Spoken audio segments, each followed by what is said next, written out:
we were having, sir. Next in line is Professor Manish Gupta from MNIT Allahabad. I stand corrected, Dr. Manish Gupta from MNIT Allahabad. Manish Gupta, sir.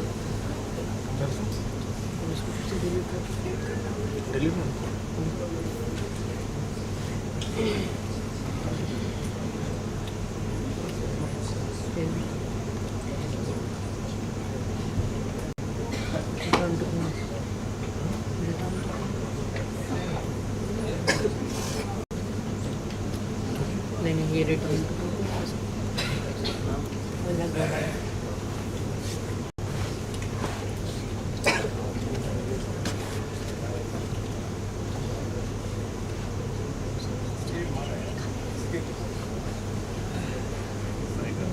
Very good afternoon to all the dignitaries sitting on the dais and in this room.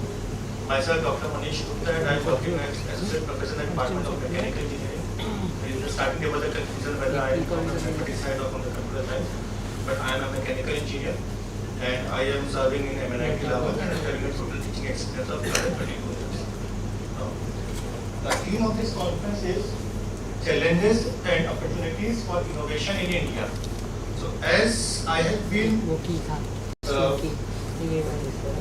told by Professor A.K. Mishra sir, and this is slide of Professor A.K. Mishra only, the World Creativity Day is celebrated on 21st of April, and it was decided in 2017 by UN, and around 27 countries have adopted this concept, and it is being celebrated from 2018 onwards.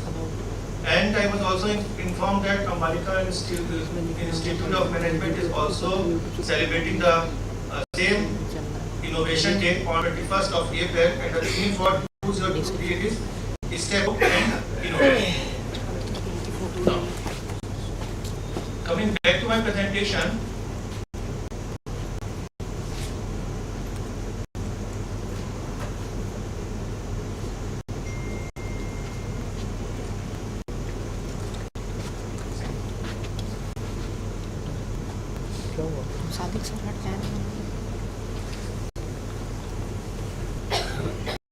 when I received the invitation to deliver a keynote lecture in this international conference, then I prepared some slides from my research papers. But as I can see that this is a interdisciplinary conference, and we are having the persons or the faculty members, students from the various departments. So I don't think that I will be going into much detail about my research topic, and to maintain the interest of the audience, I will be discussing something very general. Basically, the topic here is innovations, inventions, and entrepreneurship. The first thing is innovation, and then invention. The first thing is invention. A thing is invented, as Sir said, wireless was invented, and after comes the application of that invention, which is innovation. After wireless, we used to have those pagers and mobile phones. So these are the innovations in the technique, wireless technique that was invented by. Now, inventions, innovations are going on day by day. Technological advancements are taking place day by day. See, to be very precise, I am a mechanical engineer, and my research topic it is supply chain management, operations management. When I started doing my research in the field of supply chain management, then it was very difficult for me to make understand all the people that I am a mechanical engineer, because the basic concept was mechanical engineering means manufacturing, design, therm, and all those things. And this concept of supply chain management is from a person from management background, but it is not so. The people were convinced also. And there is a personal experience in 2012 when I did a BTech project. A group of students under me, they did a BTech project, and the topic was application of IoT. At that time also I was very much criticized in my department that IoT तो ये computer science और electronics का part, it is not at all concerned with mechanical. But somehow I was able to convince the audience, the faculty members of my own institute, that today now in the era of this globalization and technological advancement, if I will be sticking to standalone mechanical mechanical engineer, then my survival will not be possible. After that, in 2017, one of my PhD students she started doing her PhD in the field of smart supply chain management or industrial evaluation 4. At that time in India in 2017, industrial evaluation was a very new word. When we talk about industrial evaluation 4, it is nothing new, but it is the application or the integration of many of the new techniques. Like we talk about IoT, we talk about AI, we talk about ML, we talk about data mining, cloud computing, artificial intelligence, virtual reality, rapid prototyping. So these are the techniques that are being presently used in the industries, and the integration of cyber and physical system is industrial evaluation 4. But at that time in 2017, again it was very difficult for me to convince the faculty member of the institute that it is a very genuine topic related very much to the mechanical engineer. And I very clearly remember it was only in 2019 when the US President came to India and he was sharing a dice with our Honorable Prime Minister Narendra Modi. At that time, in 2019, Prime Minister Narendra Modi said, now it is a time for industrial evaluation 4. और जैसे ही हमारे prime minister ने इस word को coin कर introduce करा, all people started rushing behind that word. फिर इसके बाद में when in 2020 the budget was presented by our Honorable Finance Minister, at that time also she said inside the Parliament, it is a high time for Audyogik Kranti. Now in 2024, when we talk about industrial evaluation 4, it is not a new thing, because अगर papers की बात करें, news की बात करें, articles की बात करें, it is all flooded a very fascinating word, industrial evaluation 4. But actually, what is the concept of industrial evaluation 4? I will be discussing those things in my slides later on.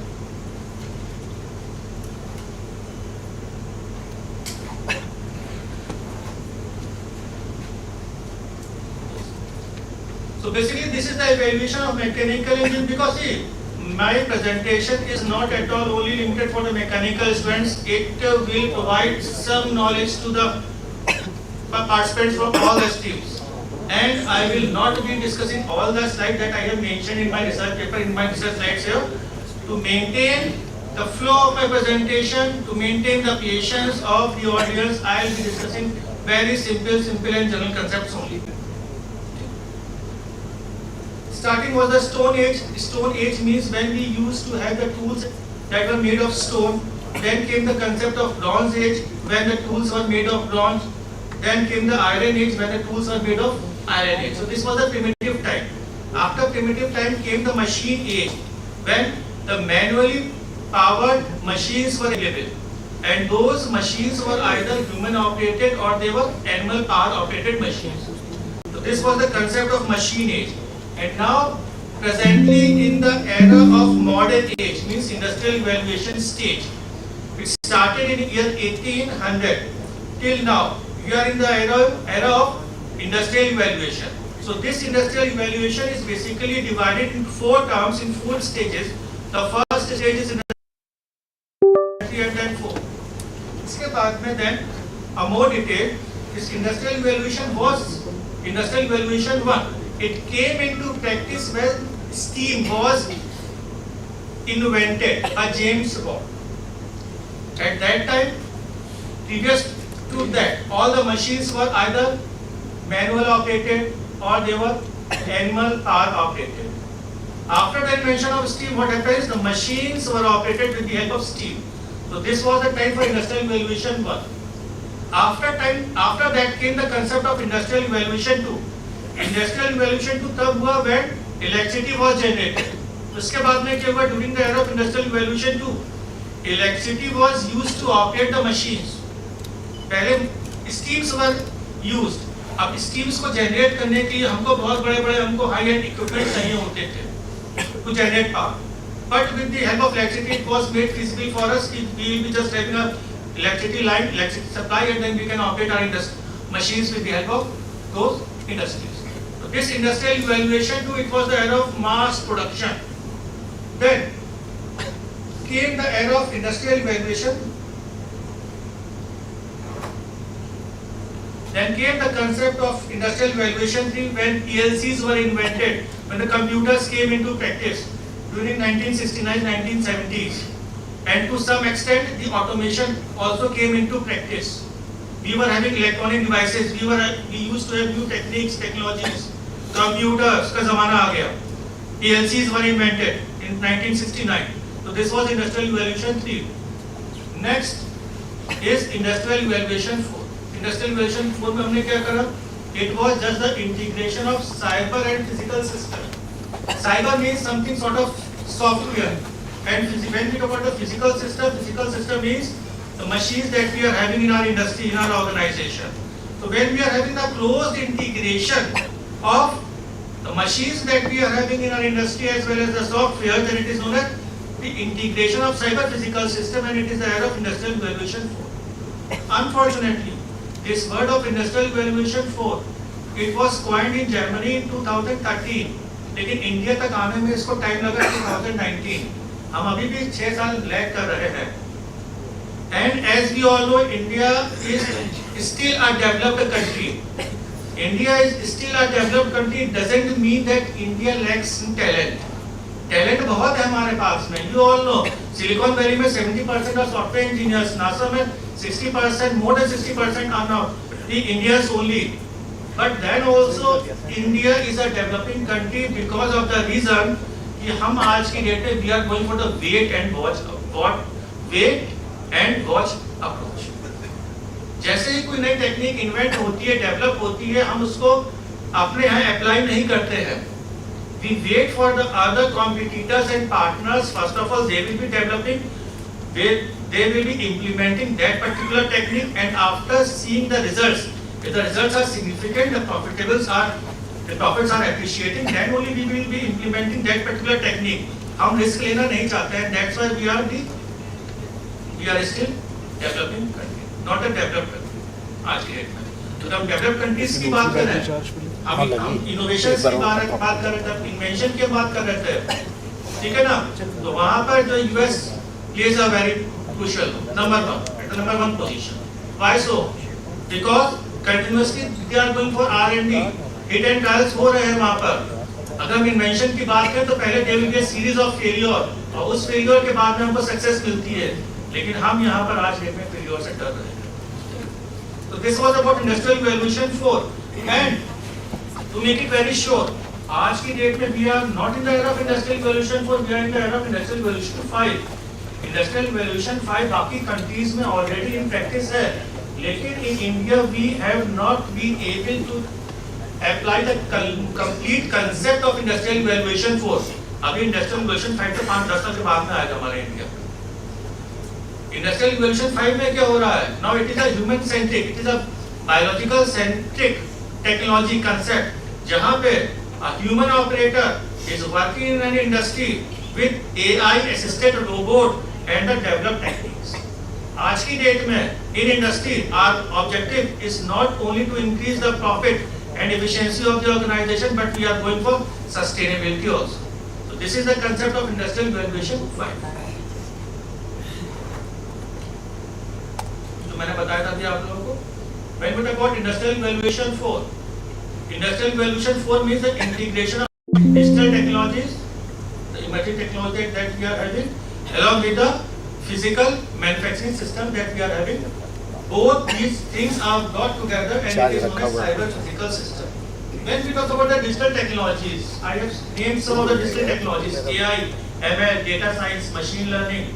Okay, so these are the digital technologies, and now we are using these digital technologies in our physical manufacturing system that gives a shape to a system known as cyber physical system.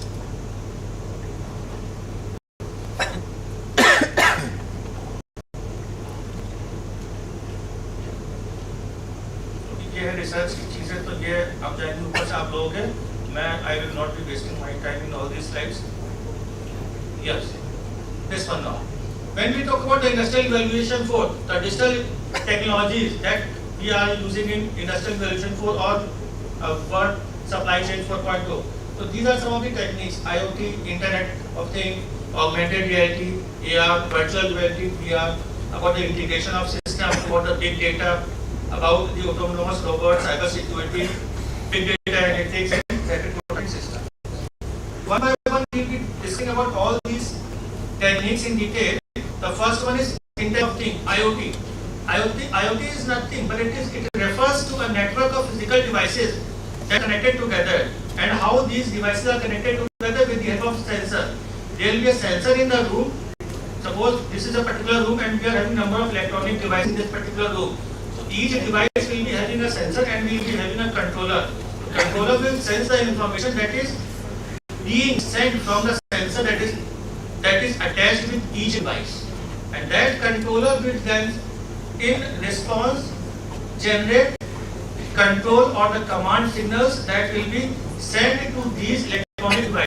Suppose में इतने साल लोग बैठे हुए हैं यहाँ पर, they have maintained air conditioning temperature 26 degree centigrade. अगर यहाँ पे लोग बढ़ गए तो वहाँ पे गर्मी हो जाएगी, तो जो सेंसर होगा वो ऑटोमेटिकली सेंस करेगा.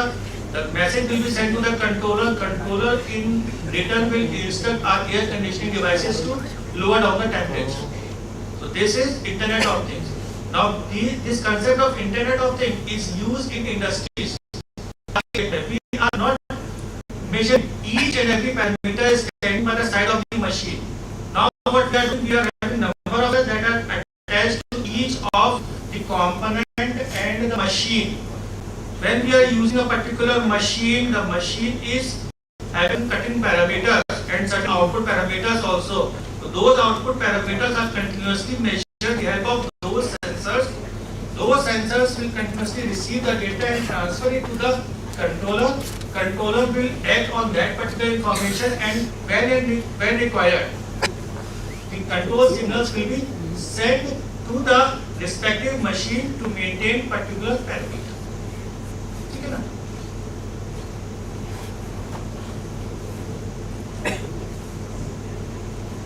Next is big data. मैंने बोला कि we will be having number of sensors connected to each and every device. अगर बहुत सारे devices मेरे पास में होंगे, it means we will be having number of sensors, thousands of sensors in my industry, and each sensor is continuously emitting some data. तो उस data को हमको store करना है, उस data को हमको refine करना है, और उस data से we have to extract the information that is of our purpose. ठीक है ना? So this is big data. Big data means the amount of data, it is very large. So we have to collect that particular data. Data mining and data refinement is information. We have to go for the data refinement, and that the information is processed from the given data. These are the characteristics of big data. Now when we talk about machine learning is upper hand of expert system. In expert system, what we used to do? In expert system, we used to have a computer. उस computer में हम बहुत सारी information देते थे. We used to have a very strong database, and that expert system is nothing but it is in the form of this condition do what, this condition do what, this condition do what. That's all. So this was expert system. हम बोलते थे we are having robots, and expert systems are used to control that particular robot. ठीक है ना? So expert system was nothing. There was a large set of database that was provided to the robot. तो robot अगर particular condition में reach करता था, suppose a robot is moving in a particular direction and robot faces an obstruction, तो तुरंत robot क्या करेगा? अपने database में search करेगा कि okay now I am moving in this particular direction, there is an obstruction. मेरे commands क्या बोलते हैं? Commands match कराएगा. If obstruction, then move to right. तो robot अपने आप right move करेगा. So this is expert system. हमने input दिया है. And machine learning is something upper hand that the expert system. Machine learning में we are teaching the machine. हम teach कर रहे हैं machine को कि आपको क्या करना है. Just like a newborn baby. Newborn baby को हम लोग सिखाते नहीं कैसे बोलना है. तो newborn baby कैसे बोलता है, वो अपने parents के lips के movements को देख के समझ आता है कि हमको कैसे बात करनी, कैसे बोलना है. तो this is machine learning. आज की डेट में we are having the machines that are going for the very same concept of machine learning. In a particular condition, what has to be done? In a particular condition, what decision has to be taken? This is cloud computing. आज की date में you all have observed we are having number of online tools that are available on internet. पहले की date में क्या होता था? We used to purchase that particular software जब लोगों को पायरेटेड सीडी हम लोग लेके आते थे उस चीज को सॉफ्टवेयर की तो बैक वर्जन लेके आते थे, but now in the case of cloud computing we are having certain information that is stored somewhere on that particular server, the location of that server is known to us, इसलिए हम लोग symbolic representation की बोलते हैं कि the information is stored in cloud. हमारे mobile में जो भी इंफॉर्मेशन है वो किसी ना किसी सर्वर में स्टोर्ड है, जो भी इंफॉर्मेशन है वो किसी ना किसी Gmail के सर्वर में stored है, but the exact location of that server where our information is stored is not known to us. That's why we are having a symbolic representation. It is cloud. क्योंकि जो जितना data हमारे पास में है, अभी we have talked about IoT, we have talked about big data. How the storage of that particular data will take place. If we talk about Gmail पे कितने accounts हैं? And Gmail is maintaining the information of each and every account holder. You can assume the size of the servers. और आप लोगों को क्या पता है कि जो उनके सर्वर्स है वो अंडर द सी लेवल है, जो गूगल के बड़े सर्वर्स है, क्योंकि इतने बड़े सर्वर्स की टेम्परेचर को रेगुलेट करने के लिए अगर हम सोचे तो ये कंडीशनिंग जो कॉस्ट होगी बहुत ज्यादा होगी. That's why they have located their server under the sea level so that they can maintain the temperature, and they are maintaining the servers from that particular end only.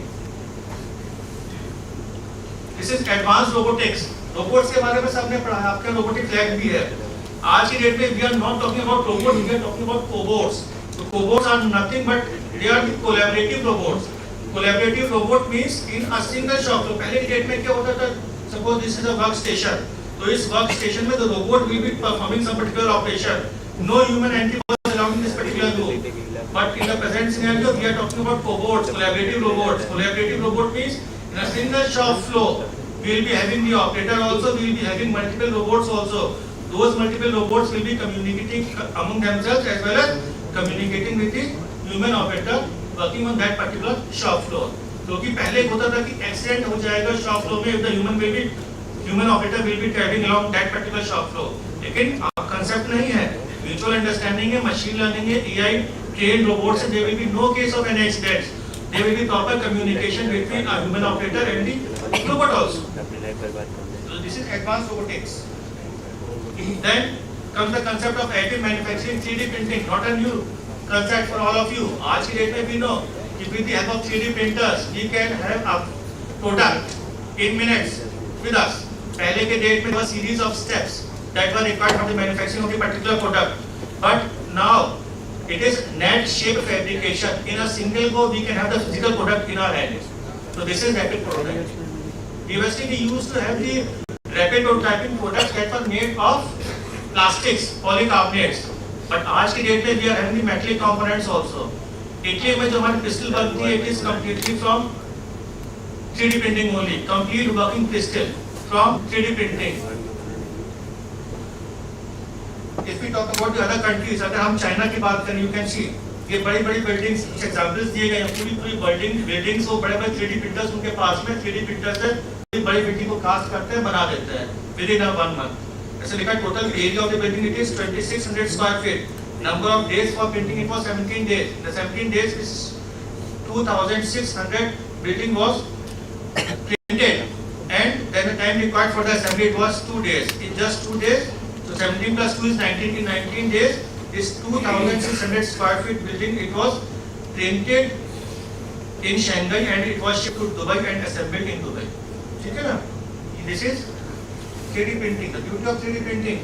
यहाँ कुछ और examples दे रखे हैं 3D printing के. In construction industry, this is a 3D printed villa in China in 2015. Total area of the building it is 11,840 square feet. And it was printed and assembled on site. And the next is augmented reality. Virtual reality का हमने नाम सुना है, but now it is augmented reality. Augmented reality means when we are superimposing the virtual images or data onto a physical object. So this is augmented reality. Basically for augmented reality we need some devices, some wearable devices. ठीक है ना? So that we can realize this beauty of augmented reality. Augmented reality basically होता क्या है कि we are having a augmented reality capable devices such as smartphones, tablets and smart glasses. एक छोटा सा एग्जांपल मैं देता हूँ about this concept of augmented reality. Lens card, हम लेंस कार्ड की वेबसाइट पे जाएं, तो जब हम लेंस कार्ड की वेबसाइट पे जाएंगे तो mobile phone that we are having in our hand it is a digital object not a physical object. उसके अंदर जो हमने लेंस कार्ड की वेबसाइट खोली है वो क्या हमारा डिजिटल कंटेंट है हमारा वो, ठीक है। देन आफ्टर दैट जब हम लेंस कार्ड की वेबसाइट पे जाएंगे और उनके कैटलॉग से हमने एक फ्रेम को चूज करा, again that frame is in the digital form.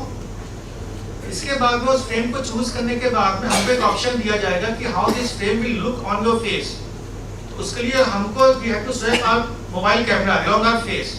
तो our face is a physical object, उस फिजिकल ऑब्जेक्ट को रिकॉग्नाइज कर लेगा और उस फिजिकल ऑब्जेक्ट के ऊपर वो सुपर इंपोज कर देगा जो उनकी डिजिटल फिगर थी ऑफ द लेंस, ठीक है ना, जो भी उनके ग्लासेस थे। आपको देख के समझ में आपको आ जाएगा कि हाँ how this lens frame, a glass frame will be looking on my face. A very simple example of augmented reality, not actually the augmented reality. The actual application of augmented reality will be like this, shown in this video. I'll be showing you a video, and this video is from the General Electric Cincinnati. Now, before using these smart glasses, there was a jet engine maker. So, whenever he was going for the assembly of the particular components, he has to continuously refer to the manual. तो manual को refer करता था, ये component ऐसे assemble करता था, फिर नीचे उतारता था, मैनुअल को रिफर करता था, सेकंड कंपोनेंट को ऐसे असेंबल करना है, इस पोर्शन में करना है। Again, when augmented reality was used in this particular case, you can see what happened.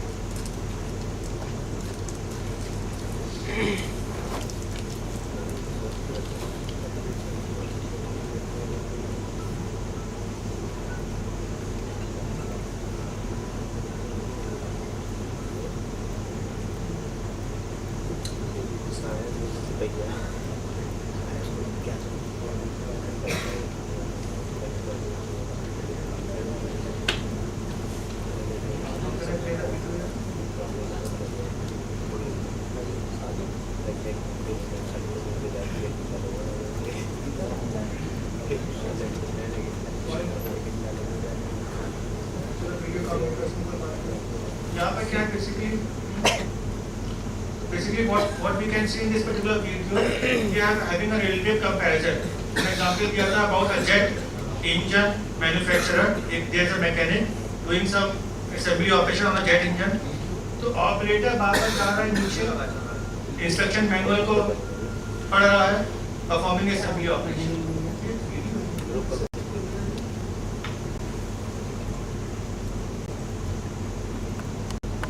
Already ऊपर है।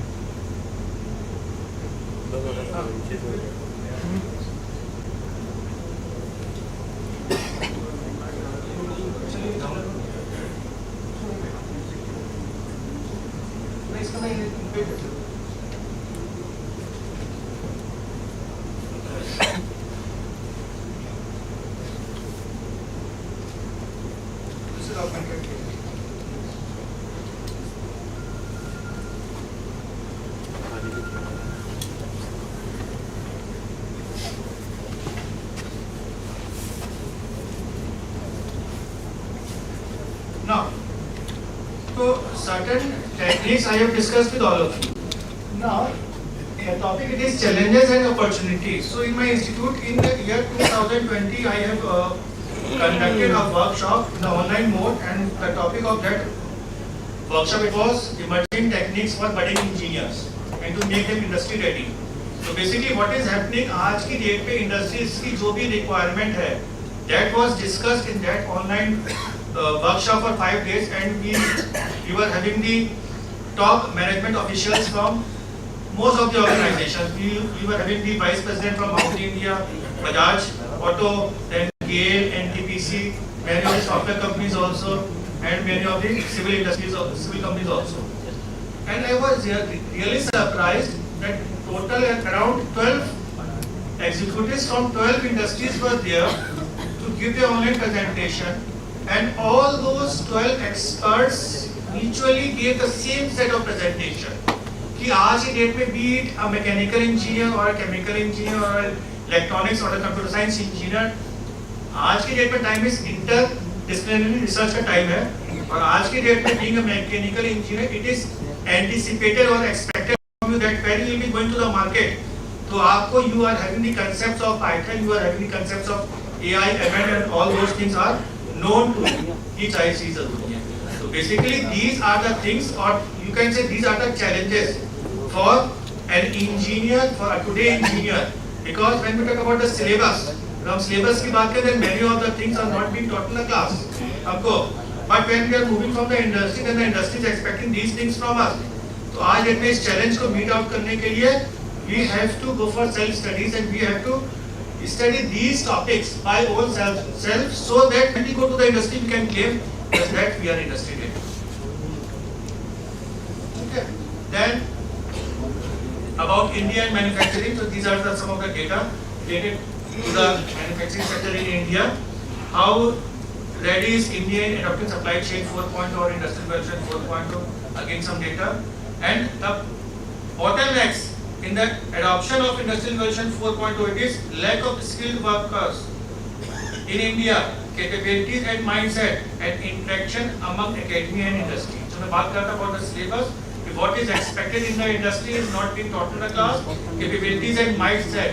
When we talk about the capabilities and mindset, we are having the approach of wait and watch, and the biggest is lack of skilled labor. ऐसा नहीं है कि workers available नहीं हमारे पास में, engineers available नहीं है, लेकिन जिस तरीके का हमको engineers चाहिए उनकी कमी है हमारा. That's why we have used this word skilled workforce. Okay. Okay. So this is all for the presentation from my side. Thank you.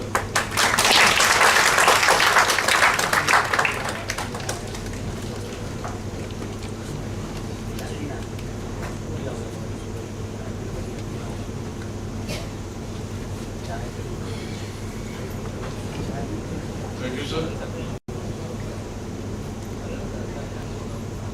Next, I have the honor to invite Dr. Gyal Prakash Singh, sir. Please come on the stage and give his talk.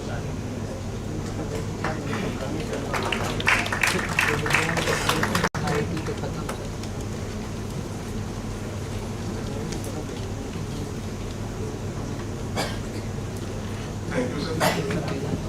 And dignitaries on the dais and organizers. Basically, I am a teacher. So, I always see the audience as a student. And I think I know better than the audience. And hence, I start from the basics of the subject. Since I am from the subject of statistics, and in any innovation, in any scientific investigations, without knowing the basic concept of statistics, no one can get a better achievement or decision making. So I have chosen some small points to discuss with you and mainly sensitize with you. Generally, I provide the lectures in interactive mode, and when we provide lectures in interactive mode, then the time constraint will be there. So I'm not going to talk about the interactive mode because time is bounded. So, but I will throw some light. You have to think like those topics. For example, is this decision wise? Two players are coming on field. The average of player first is 60, second one is 50, your mobile rang. And the person was saying that bet on a player, on which player you will bet. Most of the audience says on A, because he has more average than B. Any decision making on the average only is a wrong decision making, because see the data of both. The average of first one is 60, the average of second one is 50. Now after seeing this, you can decide your choice for A will be wrong in general if we decide for this one. So, there is some hidden fact in the data which should be taken in consideration at the time of decision making. Similarly, you often see these type of statements in your daily to daily life for decision making. And you have to make decisions on the basis of these summaries wisely.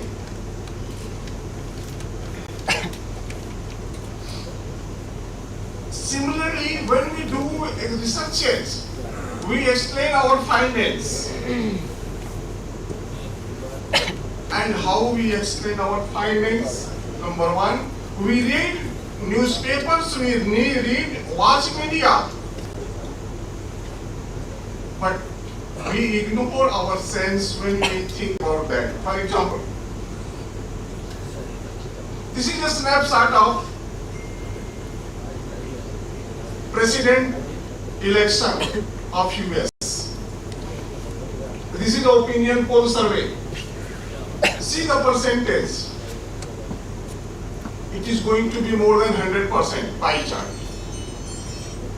So, be cautious when you do anything from automatic computerization, automatic computation. Similarly, suppose you are a manager and you have a data of your company.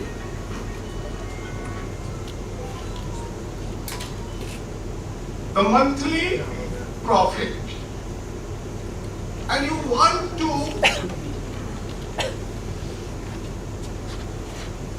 see your boss happy, so you will present your data like this.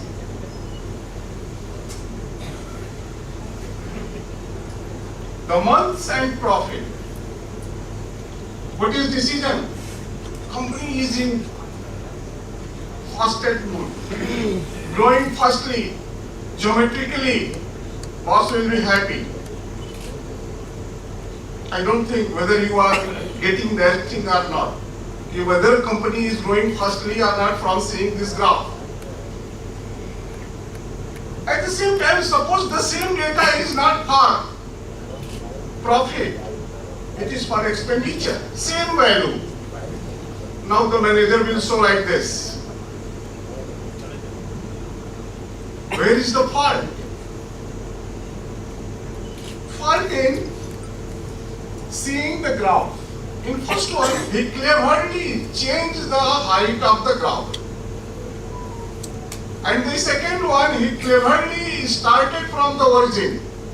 And many softwares automatically choose these things. So when you are using softwares, you should be cautious. What this graph is showing, whether this is the correct message of the data or not. So,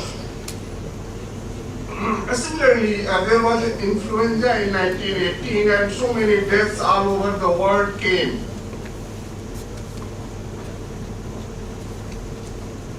And at the same time,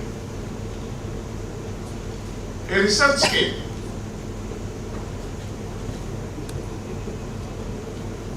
There was a drop in the tuberculosis patient in the US after the influenza. And the researchers wrote like this: flu is beneficial for treatment of or stopping the pandemic of tuberculosis. But the reason was something like this, because both the disease were a part of same component of the body, respiratory disease. And it may be the situation that they died by they were more attacked and hence the population was become down. So when we do the things, when we decide the things, we should be taking many things in care. And hence we need statistics. So what is statistical decision making? The statistical decision making is, we have a population. Population means a larger set of data on any phenomenon. are multiple phenomena. And we want to say something about those data, that data. Now, if you want to say something about a larger data set, then you have to say some numbers. What is percentage, what is average, what is dispersion, what is spread, like that. And all these words are called parameters. So we always make decisions on parameters. But it is not possible to collect data from each and every unit of the population when we try some statistical policy. That is, we draw a sample from population and then from the data we calculate those numbers which we are searching for population. And then we make decisions on the basis of the evidences collected from data. Now, since our all decision making is based on a part of this population, about the population, hence some extra care should be taken while doing the decision making or researches. And those cares are your planning of research study designs, the number of units you are going to select from population, sample size, the method of selecting the units from population, sampling methods, and then the tool of appropriate tool what you are going to use for analysis. All these are some basic components. There are so many study designs for the purpose. I just brief each and every one for the knowledge, and I invite, I don't know whether the rules permit to invite the queries from the audience or not. So if there is a rule, you can ask questions on those things. Study designs. Generally, list of study designs are there if you read research methodology of the books written in. But if we categorize them, so we can say we have in general three methods. One is cross-sectional design, another is case control design, and third one is cohort design. What do they do, or in what situation our experiment is called, which type of design? So suppose you are having a problem and you want to find how much this problem is, that is burden of problem. What is the percentage of people suffering from HIV in Lucknow? What is the average income of people residing in Lucknow? These are the burden of problems. So if you want to know this type of phenomena, then we say our design is cross-sectional. Case control. If you want to find the risk factor of the problem, what are the things which are going to create this problem? Risk factor of the problem. So this is called case control design. So in this setup we do researches. If you want to establish a relationship, causal relationship, आप हमेशा देखते हो smoking से cancer होता है. Till the date it is not proven. Smoking is cause of cancer. Till the date it is not proven. That is risk factor. So if you want to decide that which phenomena is cause of this burden problem, then you have to do with cohort design. You have to do researches under this paradigm. Sample size is least used by our researchers. I don't know the audience sitting here, how many are familiar to define or calculating sample size in their researches? As per my experience, I only see its importance in medical research. And many other researches, we don't provide any credit to this sample size. All your decision making is based on sample size. You take the larger decisions, you can prove anything. Larger the sample size, you can prove anything. But larger the sample size creates so many errors. So appropriate sample size should be addressed in your researches. And there are many methods to calculate sample size.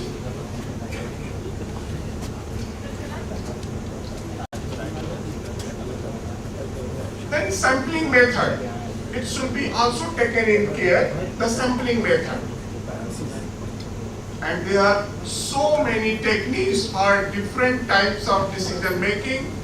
There are probability sampling, non-probability sampling, etc., etc. I'm not going to elaborate those things. Then it comes data analysis.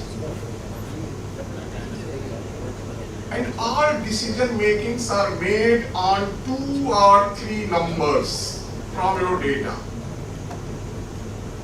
And all these few numbers only play a role in decision making.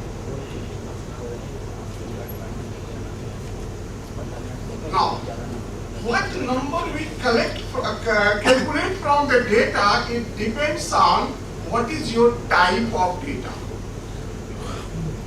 And many of you will be knowing that there are 4 types of data in literature. Those are nominal data, ordinal data, interval data, and ratio data. And every type of data has its own data analysis technique. You can't use any data for a particular analysis or any analysis for any data. So you should be taken in care what type of data I am having and what type of tool I am choosing. Here someone is nominal, name, gender, etc. are nominal because you can't compare the measurements.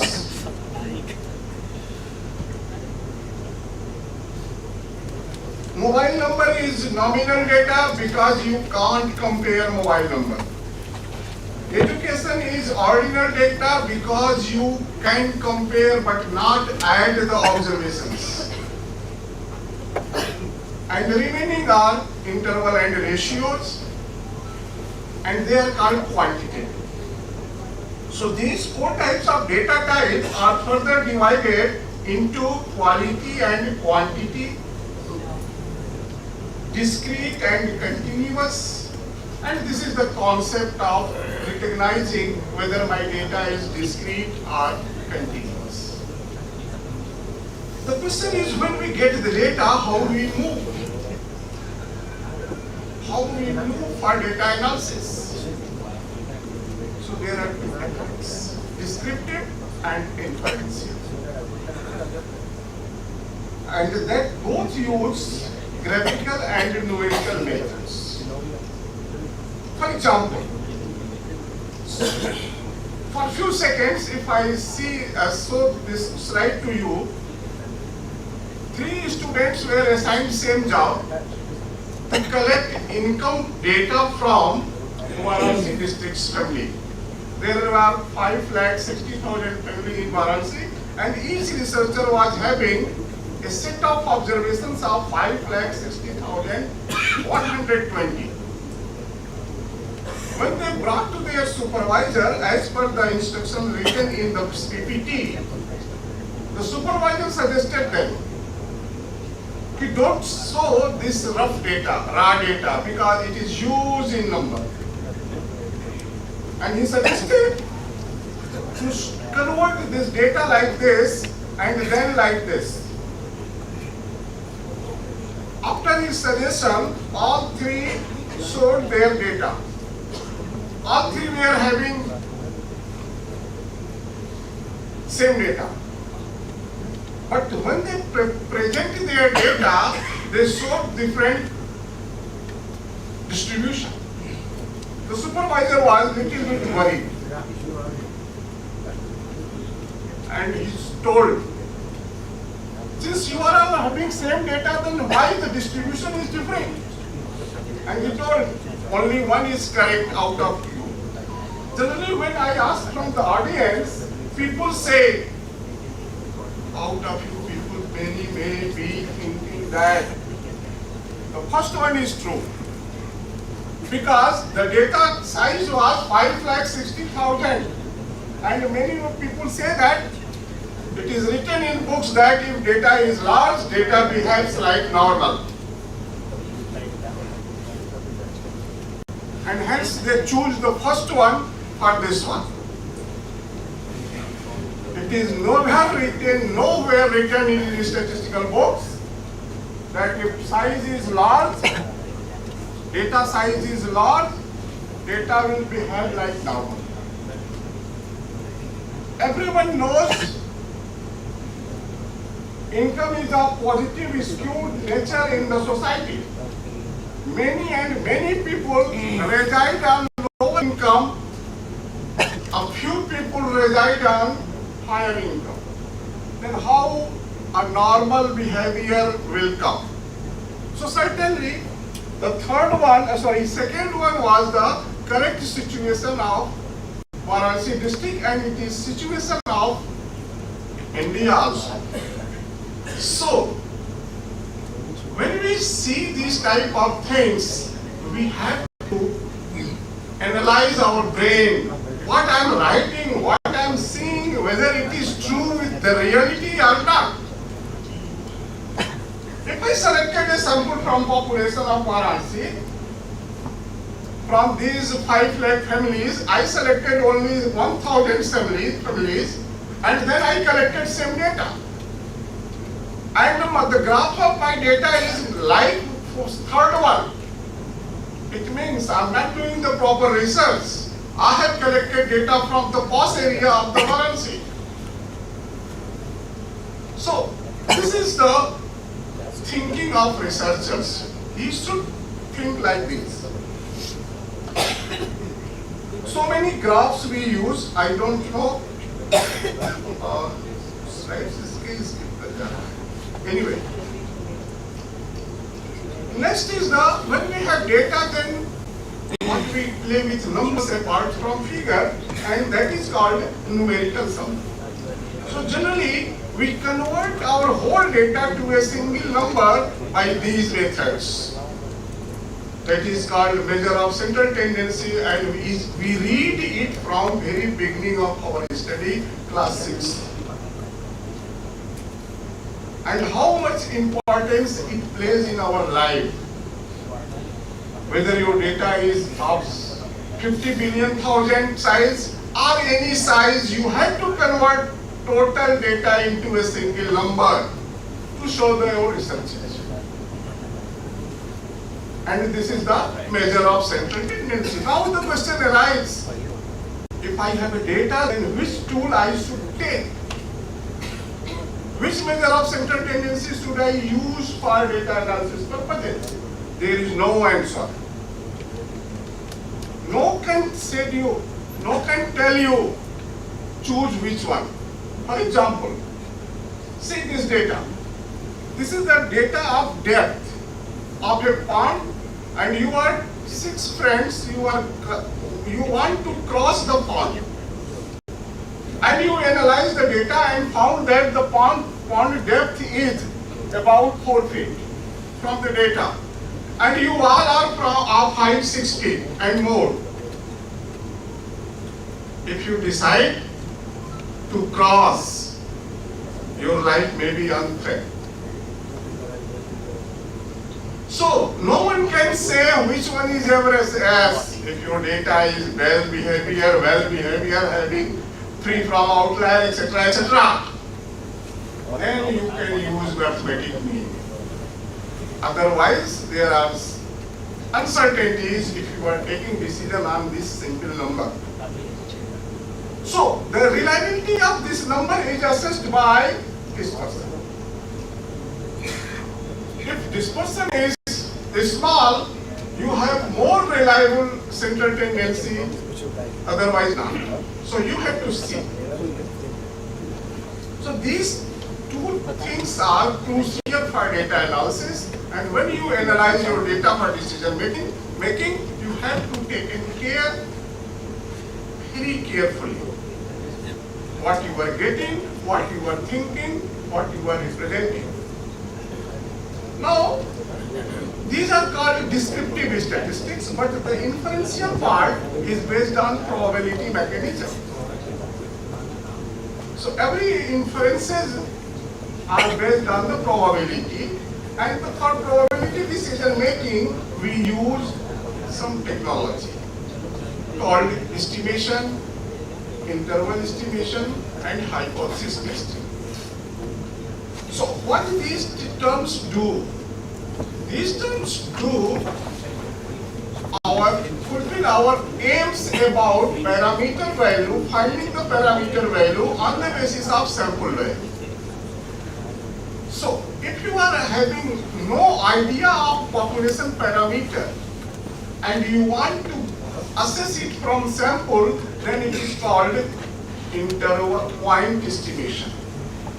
But if you are having some idea of your population parameter and you want to verify this idea from your sample, then it is called hypothesis testing. So these two things are crucial phenomena for decision making, and generally we often use these based on the sampling error. So every estimate has its estimation error or sampling error, and you want to minimize your estimation error. As soon as you minimize your estimation error, your results are supposed to be a good one, a better one. So, these are some point estimation technique. If you want population mean, what is the average income of people residing in Lucknow, then you collect a proper sample of proper size by proper methodology and calculate the mean of sample, and you can infer that this one is the average income of the people of Lucknow. For example, suppose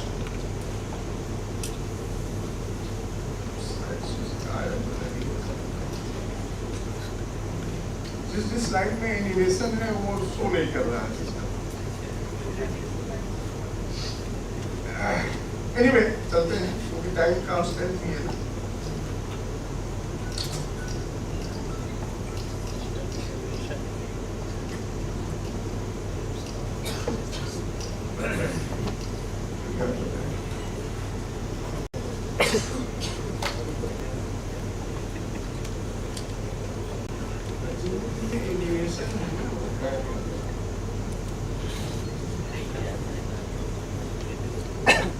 Anyway, generally we, for example, अगर ये आप देख सकते हो तो या इसको अगर मैं PPT पे लाऊं तो आ रहा है कि आया। Suppose how we go for scientific or statistical use cases. Suppose you are residing in nearby a hospital. And on Sunday morning, you started counting how many Ram Naam Satya are going. And on Sunday, you counted 20. You thought, doctor आज छुट्टी पे रहते हैं इसलिए death ज्यादा हो गई, लाओ मंडे को गिनते हैं. Then you counted that this is experiment. This is called experiment. On Monday, you do same analysis, same observation, and you counted it 14. On Tuesday, it was 13, and like that you did this experience for 7 days. Now a expression came in your mind,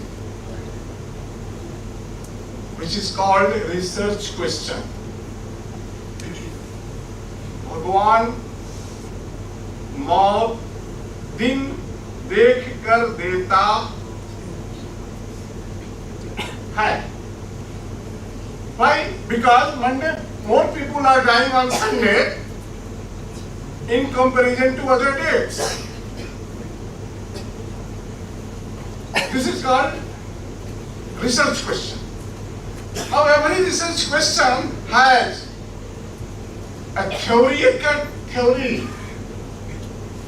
Every research question has a theory behind it, and that is called null hypothesis. And the theory says, भगवान मौत में दिन नहीं देखता है. Deaths are same on each day. So what the statistics says? H naught, deaths are not day dependent, they follow uniform law. Not a normal law, not any other law, uniform law. Now, if our theory is true, then how many deaths we should observe? 15 every day, because out of those 7 days, the total death was 105. So if theory was correct, then it should be 15. Now the question is, मैं सही हूं कि सिद्धांत सही? H naught is true or my hypothesis is, my research question is true? Now here statistics plays role, and we see how my evidences are closer to theory.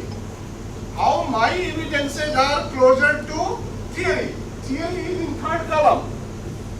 My evidences are in second column. How closer? Closer means distance. So we subtract each one.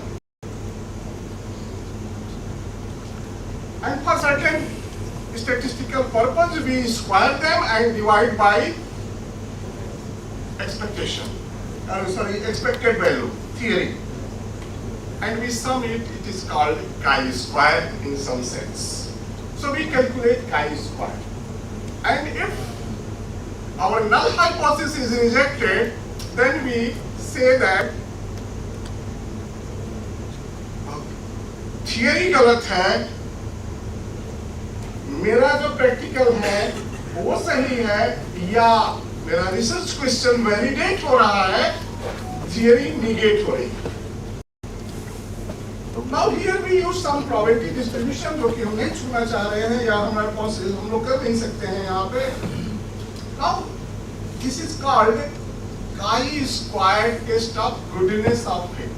A model, you think a model, you want to fit a model on the data. So what test you can apply, it is chi-square. Generally, similar things are used for associations. Relational associations. Again, it is used chi-square test. So I'm not going to discuss that one. Only idea which I was interested to give you how I do modeling. So, one thing, many of you people write research paper. See this one, this table. This number 45.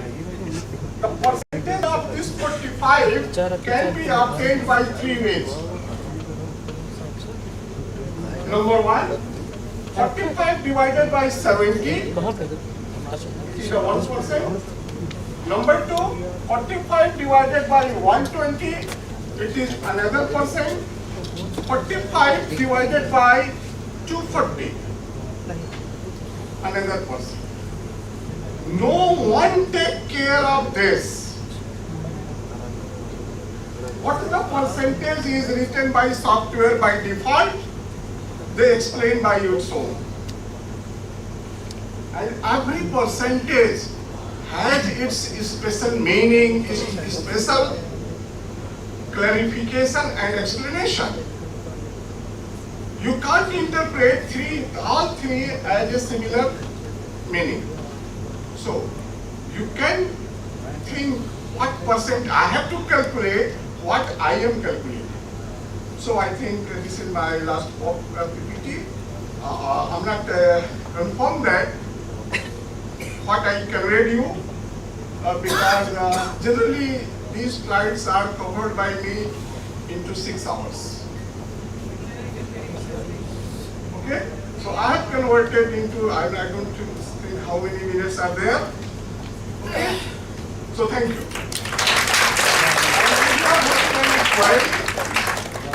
Most welcome, or we can meet further.